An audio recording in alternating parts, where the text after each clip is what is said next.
네, 이 찬양이 하나님께 영광이 된 줄 믿습니다. 하나님 더 영광 받으시라고 하나님께 영광의 박수를 올려드립니다. 하나님이 기뻐하실 것 같습니다.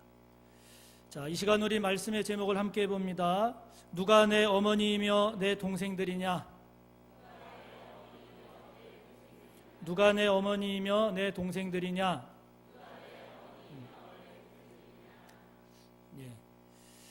저와 여러분이 이 질문의 주인공이 되시기를 축복합니다.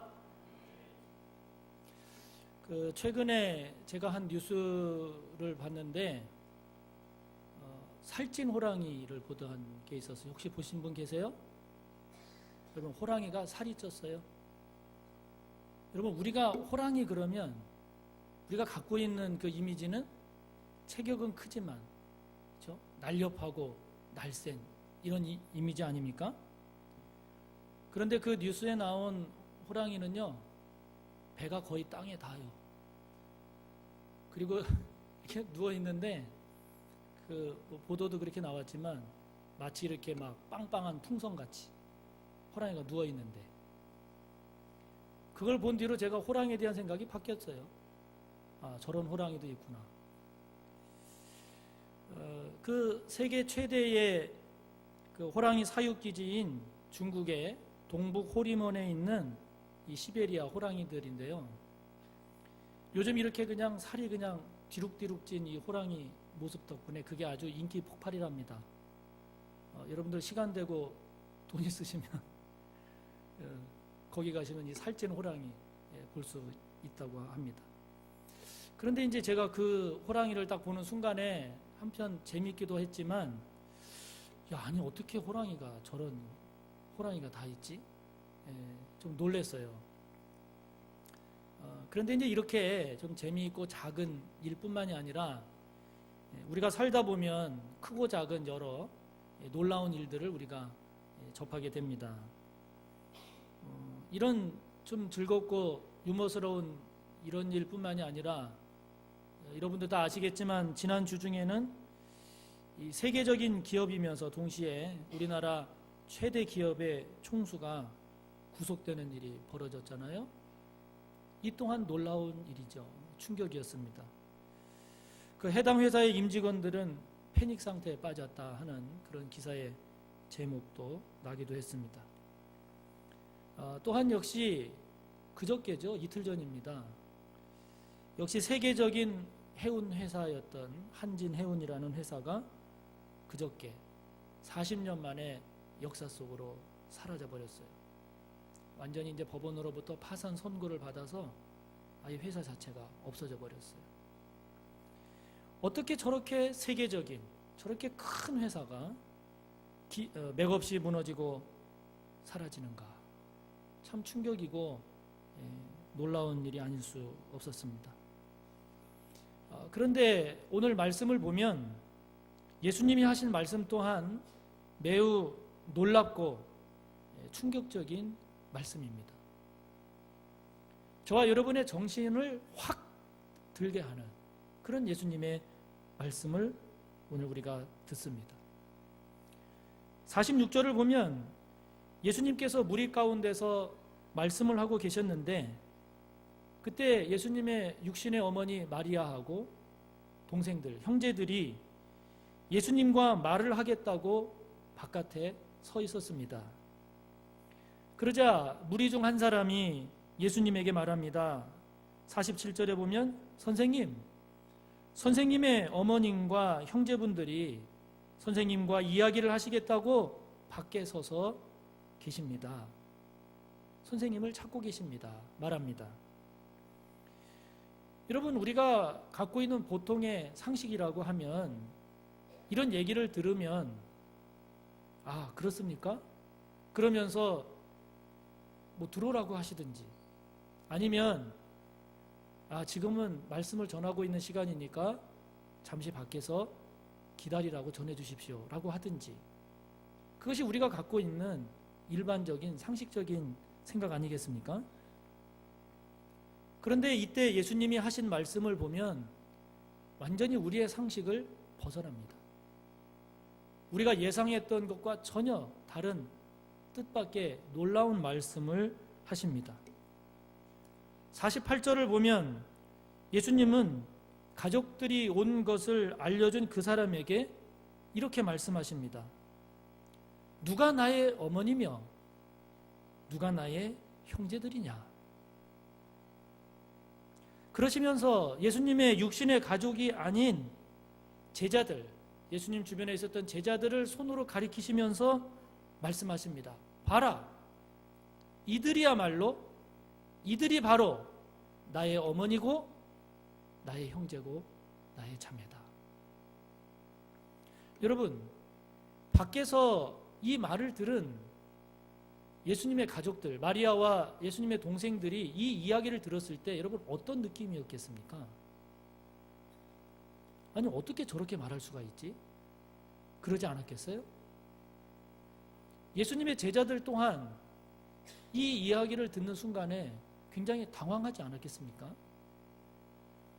예수님 주변에 있던 모든 사람들도 아니, 도대체 이게 무슨 말이야?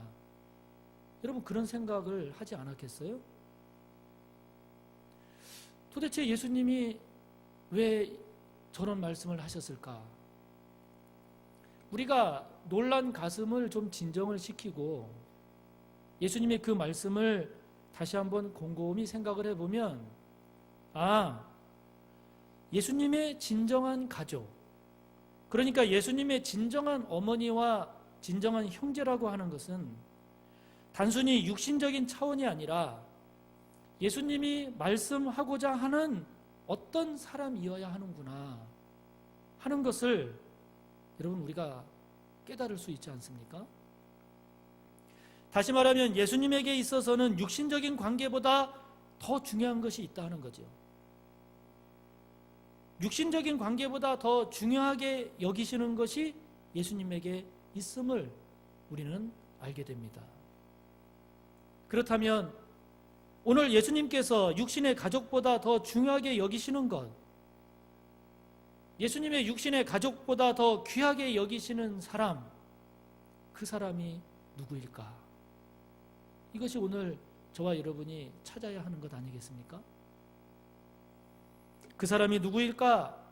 첫 번째로 그 사람은 표적이 아닌 예수 그리스도께 집중하는 사람입니다. 38절을 보면 서기관과 바리새인 중 몇 사람이 예수님께 말합니다. 선생님, 우리에게 표적, 즉 기적을 보여주셨으면 합니다. 그러자 예수님께서 뭐라고 대답하시는 거 아니? 구약의 선지자들이 하나님을 거역한 시대의 사람들을 나타내는 데 썼던 표현, 즉 악하고 음란한 세대라고 하는 이런 표현을 사용하면서 예수님이 이렇게 말씀하세요. 39절과 40절입니다. 우리 함께 읽어봅니다. 예수께서 대답하여 이르시되 악하고 음란한 세대가 표적을 구하나 선지자 요나의 표적밖에는 보일 표적이 없느니라. 요나가 밤낮 사흘 동안 큰 물고기 뱃속에 있었던 것 같이 인자도 밤낮 사흘 동안 땅속에 있으리라.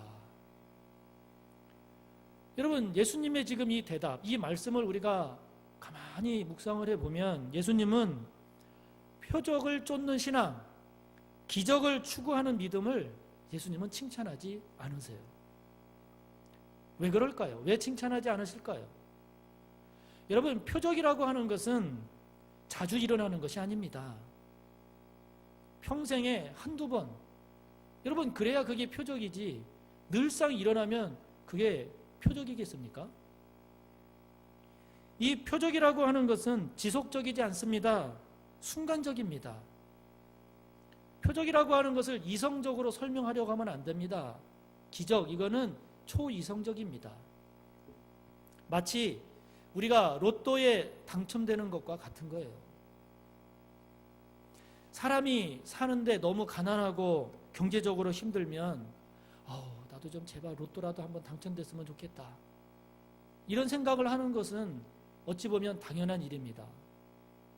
그러나 그렇다고 해서 저와 여러분이 로또를 쫓는 인생이 되면 예수님은 그 인생은 옳은 인생이 아니라고 하시는 겁니다.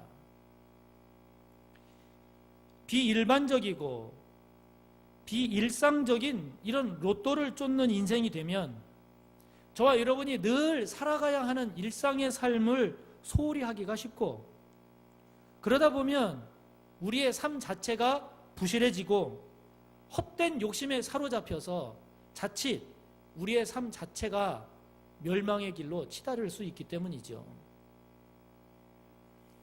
예수님께서 이 표적을 요구한 서기관과 바리새인들을 악하고 음란한 세대라고 하셨는데, 그 이유는 이들이 예수님에게 정작 표적을 요구하지만 그것이 예수님을 믿기 위한 믿음의 행위가 아니기 때문이죠. 이들이 표적을 요구한 이유는 예수님을 거부하는 또 다른 구실을 찾기 위함입니다. 지금까지 예수님은 이미 많은 표적을 행하셨어요. 많은 기적을 행하셨어요.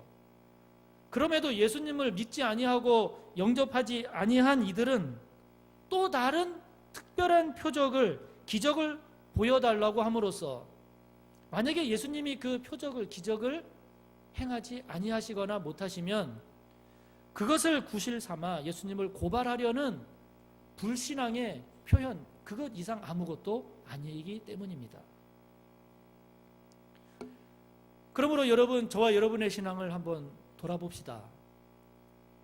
저와 여러분도 주님께 또 다른 새로운 표적을 구하고 있는 모습은 없습니까? 저와 여러분이 죽을 수밖에 없었던 인생에서 주님을 만나서 구원받아 하나님의 자녀가 된 것, 저와 여러분이 천국을 모르던 그런 삶에서 천국을 알고 천국을 소망하게 된 저와 여러분, 저와 여러분의 입을 통해서 하나님을 아버지라고, 예수님을 주님이라고, 성령님을 부를 수 있게 된 것, 여러분, 이것이 얼마나 놀라운 기적인 줄 아십니까? 이것이 얼마나 놀라운 표적인 줄 아십니까? 이것 이외에 지금까지 저와 여러분이 살아오면서 경험한 크고 작은 표적이 있었음에도 불구하고 저와 여러분 또다시 새로운 표적이 주어지지 않으면 실망하고 낙심하고 좌절하려는 모습은 없습니까? 이렇게 새로운 표적을 구하는 그들에게 주님 이렇게 말씀하십니다. 선지자 요나의 표적밖에는 내가 더 이상 보여줄 표적이 없느니라. 십자가를 통한 죽으심과 그 죽음의 권세를 깨고 다시 살아나신 그 주님의 부활, 이것 외에 내가 또다시 보일 표적이 없느니라. 필립 얀시라고 하는 유명한 기독교 작가가 쓴 책 중에 내 안에 하나님이 없다라는 책이 있습니다. 그 책에서 이 얀시라는 사람이 말합니다. 사람들은 기적을 원하고 하나님께 복받기를 원하지만, 그러나 신앙이라고 하는 것은 그렇게 하나님이 행하시는 기적, 하나님이 베푸시는 눈으로 보이는 그런 복, 그것으로 신앙이 자라는 것이 아니다라고 말합니다. 왜냐하면 그런 신앙은 더 이상 기적이 없거나 하나님께서 주시는 복을 눈으로 보지 못하면, 그 복이 사라지면 그 신앙도 같이 사라지기 때문이라는 겁니다. 그러나 하나님의 존재조차 의심스러운, 정말 하나님이 살아계시는가 의심스러운 그런 암담한 상황에서도 하나님을 믿고 하나님을 신뢰하는 그런 신앙이래야, 그래야 어떠한 경우에도 사라지지 않는 믿음이 되기 때문이라는 겁니다. 아무것도 없는 최악의 순간에 생긴 그 믿음이 그 어떤 것에도 빼앗기지 않는 믿음이 된다 하는 것이죠. 성도 여러분, 저와 여러분의 신앙은 표적을 추구하는 신앙입니까? 아니면 오직 예수님에 대한 그 믿음으로 채워져 가는 신앙입니까? 아직도 새로운 기적 보기를 원하십니까? 아니면 주님을 더 가슴에 품기를 원하십니까? 무엇이 생기고 무엇이 되어야 믿는 믿음입니까? 아니면 아무것도 없어도 모든 것을 빼앗긴다 할지라도 믿는 믿음입니까? 일시적이고 눈에 보이는 표적을 넘어서 아무것도 보이지 않고 아무것도 주어지지 않는 것처럼 여겨진다 할지라도 주님 한 분, 예수 그리스도에 대한 믿음으로 넉넉히 나아가는, 그래서 진정한 예수 그리스도의 어머니, 예수님의 형제요 자매가 되기를 축복합니다. 예수님이 육신의 가족보다 더 귀하게 여기는 사람 두 번째는 누구인가? 오늘 말씀을 보면 그것은 더 나은 믿음, 더 나은 헌신으로 나아가는 사람입니다. 43절부터 45절 말씀을 보면 예수님이 이런 내용을 말씀하세요. 더러운 귀신이 사람에게서 나갔습니다. 나간 그 더러운 귀신이 나갔다가 물이 없는 곳을 찾아서 쉴 곳을 막 찾아다녔지만 물이 없는 그런 쉴 곳을 찾지를 못했어요. 그래서 다시 나갔던 사람에게 와보니까 그 사람 속이 텅 비어 있는 거예요. 그 집이 텅 비어 있으니까 이 귀신이 자기보다 더 악한 귀신 7을, 여러분 성경에서 7은 완전수예요. 그러니까 이 말은 귀신 7을 데려왔다라는 말도 되지만 더 깊은 의미는 아주 그냥 완전한 귀신, 그 집안을 꽉꽉 채울 귀신을 데리고 와서 채웠다라는 뜻입니다. 그래서 그 이전보다 이 사람의 상태가 더 나빠졌다 하는 내용을 말씀하십니다. 여러분, 더러운 귀신이 나갔다는 것은 무엇을 말할까요? 그것은 하나님의 은혜를 입었다는 걸 말해요. 하나님으로부터 좋은 것을 받았다는 것을 말해요. 그래서 악한 세력으로부터 해방되고 질병으로부터 치유되는 것과 같은 하나님의 은혜를 경험한 거예요. 그래서 어둠의 권세가 떠나고 더러운 귀신이 나간 겁니다. 그래서 이 나간 귀신이 물 없는 곳을 찾아다녔다고 그랬어요. 여러분, 유대 사회에서 유대인들은 이 마귀는, 귀신은 황량한 메마른 광야에 있다라고 생각을 했거든요. 그래서 물 없는 곳을 막 찾아다녔는데 못 찾은 거예요. 여러분, 이 말은 무슨 말인 거 아니? 여러분, 귀신은 아무에게나 막 들어가는 게 아니라는 거예요. 물이 없는 사람, 메마른 영혼, 황량한 믿음 가운데 귀신이 들어간다는 거예요. 이 귀신은 물이 없는 메마른 사람, 다시 말하면 은혜를 경험했지만 그 뒤로 그냥 그대로 텅 비어있는, 그래서 믿음과 은혜가 말라버린 그 사람에게 들어간다 하는 겁니다. 하나님으로부터 은혜를 입고 하나님으로부터 좋은 것을 받았다면, 그래서 그 이후에는 주님을 위해, 하나님의 나라를 위해 더 나은 믿음과 더 나은 헌신으로 나아가고 채워야 했는데, 그냥 은혜 받은 그 상태, 그냥 치유받은 그 상태, 하나님으로부터 응답받은 그 상태에 머물러 있는 사람, 멈춰 있는 사람, 그 사람에게 귀신이 들어간다 하는 것입니다. 감리교를 창시한 요한 웨슬레는 기독교 신앙을 비탈길에, 기울어진 길에 서 있는 마차로 비유를 합니다. 그러니까 여러분, 기울어진 길에, 조금이라도 기울어진 길에 마차가 서 있으면, 가만히 있으면 어떻게 되겠어요? 마차가 뒤로 내려가지요. 그러니까 이것은 뭘 말하는 거 아니? 기독교 신앙이라고 하는 것은 지금의 상태를 유지하기 위해서도 최소한의 힘을 써야 된다는 거예요. 저와 여러분이 지금의 신앙을 유지하기 위해서는요, 그냥 가만히 있으면 안 되는 거예요. 힘을 내야 되는 거예요. 한 걸음이라도 더 나아가고 더 성숙해지기 위해서는 성령을 힘입어서 애쓰고 힘써야 되는 거예요. 그렇지 않으면 후퇴한다는 거예요. 귀신이 들어온다는 거예요. 여러분, 자동차도 그렇지 않습니까? 하다못해 집안에 있는 그릇 하나도 더 나아지지 않고 더 나아지진 않는다 할지라도 지금 상태를 유지하기 위해서라도 자동차도 닦잖아요. 부엌에 있는 그릇 하나라도 닦지 않습니까? 그냥 놔두면, 좋은 차 생겼다고, 좋은 그릇 생겼다고 그냥 놔두면 때가 끼고 먼지가 쌓여서 더 나빠지지 않습니까? 아무리 육체적으로 예수님의 어머니요 형제들이라 해도 믿음의 성장이 없고 성숙이 없으면 결코 하나님이 기뻐하시는 믿음의 사람이 될 수 없다 하는 것입니다.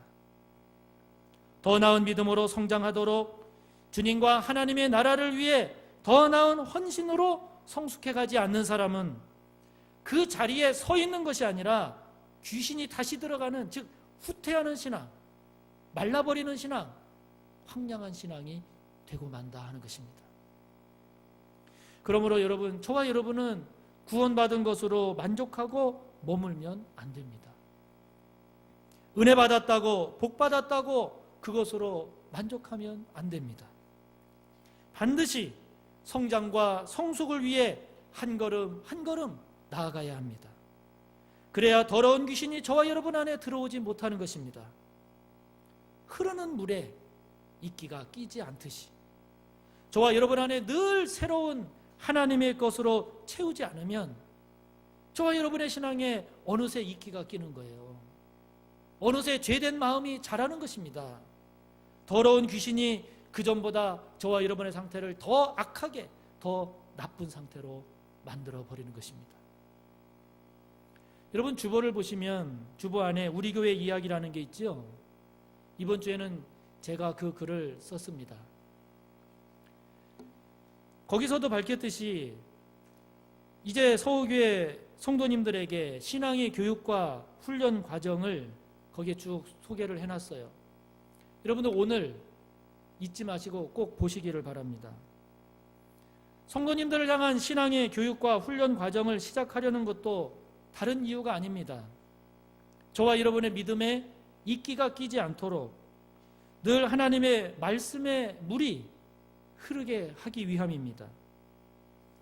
저와 여러분의 신앙과 인격이 그냥 머물러 서 있는 것이 아니라 더욱 성장하고 성숙해 나가도록 여러분을 돕기 위함입니다. 여러분의 신앙 성장과 성숙을 위한 저의 계획이고 저의 플랜입니다. 꼭 읽어보시기를 바랍니다. 읽어보고 참여하시기를 바랍니다. 배우고 훈련하지 않으면 신앙은 후퇴하게 되어 있어요. 반드시 배우고 훈련하는 일에 힘쓰시기를 바랍니다. 목사님 시간이 없는데요. 내세요. 시간을 내세요. 여러분, 거기 1단계는 이제 3월부터 시작되는 1단계는 그 성경을 전체적으로 이해하는, 그래서 어성경이 읽어지네라고 하는 교재를 주 교재로 합니다. 그래서 간식비, 교재비 합쳐서 2만 원이거든요. 목사님 비싸요. 오시면 제가 내드릴 테니까 와서 배우고 훈련하세요. 돈이 들더라도 좋은 것은 여러분 아무리 비싸도 배워야 됩니다. 훈련해야 됩니다. 입맛에 쓰더라도 몸에 좋으면 받아들여야 되는 것입니다. 여러분, 지금 자리에 그냥 머물러 있으시렵니까? 아니면 한 걸음이라도 더 나아가시렵니까? 한 걸음이라도, 하나라도 더 배우고 채우기 위해서 여러분 지금 어떻게 애쓰고 계십니까? 지금 저와 여러분의 빈 곳을 채워야 할 하나님의 것, 하나님이 원하시는 것 무엇이겠습니까? 저와 여러분이 텅 빈집이 되어서 더러운 귀신이 들어오는 그런 신앙이 아니라 하나님의 말씀이 채워지고, 그래서 주님을 위해서, 하나님의 나라를 위해서 한 걸음 더 나은 헌신으로 나아가는, 그래서 주님이 귀하게 여기시는 진정한 주님의 어머니, 주님의 형제, 주님의 자매들이 다 되어지시기를 바랍니다. 예수님께서 손을 내밀어서 제자들을 가리키셨습니다. 그 제자들을 가리키시면서 봐라, 바로 이 사람들이 내 어머니고 내 형제고 내 자매다. 이렇게 말씀하신 예수님 50절에 이렇게 말씀하십니다. 우리 50절을 같이 읽습니다. 누구든지 하늘에 계신 내 아버지의 뜻대로 하는 자가 내 형제요 자매요 어머니이니라 하시더라. 아멘. 예수님께서 육신의 가족보다 더 귀하게 여기는 사람 세 번째 누군가? 바로 하나님의 뜻대로 행하는 자. 이 사람이 예수님께서 육신의 가족보다 더 귀하게 여기는 사람입니다. 여러분, 예수님의 이 말씀이 어찌 육신의 가족을 무시하는 말씀이겠어요? 이 말씀이 어찌 이제는 육신의 가족과 인연을 끊겠다, 여러분, 이런 말씀이 아니지요. 이 세상에서 가장 귀한 것은 가족입니다. 그러나 그런 육신의 가족보다 더 귀한 사람이 누군가? 그것은 바로 하나님 아버지의 뜻대로 행하며 사는 사람. 그 사람이 육신의 가족보다 더 귀한 사람임을 주님 말씀하십니다. 여러분, 말씀을 단순히 아는 사람이 아니라 실제적으로 말씀을 순종해 내는 사람. 말씀을 단순히 성경을 보는 사람이 아니라 성경의 말씀을 하나라도, 한 말씀이라도 자신의 삶으로 살아내는 사람. 주님은 그런 사람을, 그런 말씀의 사람을 가장 귀하게 여기십니다. 저와 여러분이 어떻게 살아야 되나 생각하고 고민하지만 그러나 결국은 하나님의 뜻대로 살아내는 사람. 내가 어떻게 살아야 되나 어떻게 해야 되나 고민하지만 그러나 마침내 하나님의 말씀을 따라 살아내는 사람. 그 사람을 주님이 귀하게 여기신다 하는 겁니다. 그러므로 예수님은 정말로 저와 여러분이 얼마나 많이 가졌느냐를 안 보십니다. 우리는 그것을 보지만 우리는 인간에게 얼마나 저 사람이 많이 가졌냐, 저 사람이 얼마나 많이 배웠냐, 우리는 인간에게 그거를 보지만 그러나 주님에게는 그것은 아무 의미가 없습니다. 오늘 나오는 말씀처럼 누구든지 남녀노소 빈부 귀천 누구든지 하늘에 계신 하나님 아버지의 뜻대로 행하는 사람인지를 주님이 보십니다. 그래서 제가 앞서 말한 이제 성도님들의 신앙교육과 훈련 이것도요, 단순히 그냥 배우는 것으로 그치게 하지 않을 거예요. 반드시 배웠으면 배운 대로 행하는 것을 훈련하게 될 것입니다. 그래서 여러분 거기 보면 이제 1단계를 3월 2일 날 개강을 하는데 그게 13주거든요. 13주에서 3주를 빠지면 제적시킬 거예요. 그냥 뭐 막 서너 주 빠지고 그냥 뭐 그 통과하게 해주겠지, 안 합니다. 3주 빠지면 제적이에요. 다시 들어야 돼요. 나중에 들으려면 처음부터 다시. 10분 이상 지각하면 벌금을 물릴 겁니다. 그 벌금은 모았다가 장학헌금으로 드릴 예정입니다. 여러분, 아무리 저와 여러분이 많이 알아도 행하지 않으면 그 지식은 죽은 지식입니다. 저와 여러분의 신앙은 얼마나 많이 알고 있느냐로 결정되지 않습니다. 알고 있는 것 중에 얼마만큼 행하느냐가 저와 여러분의 신앙의 현주소 아니겠습니까? 바리새인들처럼 예수님 없이 율법적으로 행하는 것이 아니라 예수님으로 충만한 행함, 하나님이 기뻐하시는 뜻을 따라 실천하는 그런 성도가 진짜 성도고, 그런 성도가 예수님의 어머니요 형제요 자매 아니겠습니까? 사랑하는 성도 여러분, 저와 여러분의 믿음은 입으로 그치고 있는 신앙입니까? 아니면 행함으로 믿음을 증거하는 신앙입니까? 저와 여러분의 믿음은 마음으로 그치는 신앙입니까? 아니면 하나님의 뜻을 실천함으로써 하나님의 기쁨이 되는 신앙입니까? 오늘 주님께서 저와 여러분을 보시면서 세상 사람들을 향해서 세상 사람들아 봐라, 이 서호교회의 성도들, 이들이야말로 나의 어머니고 나의 형제고 나의 자매니라. 여러분, 저와 여러분이 이런 소리를 듣는다면 얼마나 좋겠습니까? 서울교회 성도들, 이들이야말로 나의 어머니요, 나의 형제요, 나의 자매들이다. 이렇게 주님이 말씀하실 수 있는 그런 말씀의 사람, 그런 행함의 그리스도인이 된다면 여러분 얼마나 좋겠습니까? 저와 여러분 모두가 표적을 구하는 신앙을 넘어서 예수 그리스도로 충만한 사람, 지금 이 자리에 머물러 있지 아니하고 더 나은 믿음과 더 나은 헌신으로 성숙해가는 그리스도인, 듣고 아는 믿음이 아니라 한 말씀이라도 하나라도 하나님의 말씀을 삶으로 살아내는 그런 하나님의 백성이 되어서 주님께서 말씀하시기를 이들이야말로 나의 어머니요, 나의 형제요, 나의 자매니라, 이 소리를 듣는 저와 여러분 모두가 되어지기를 간절히 바랍니다. 우리 이 시간 하나님 앞에 기도합니다.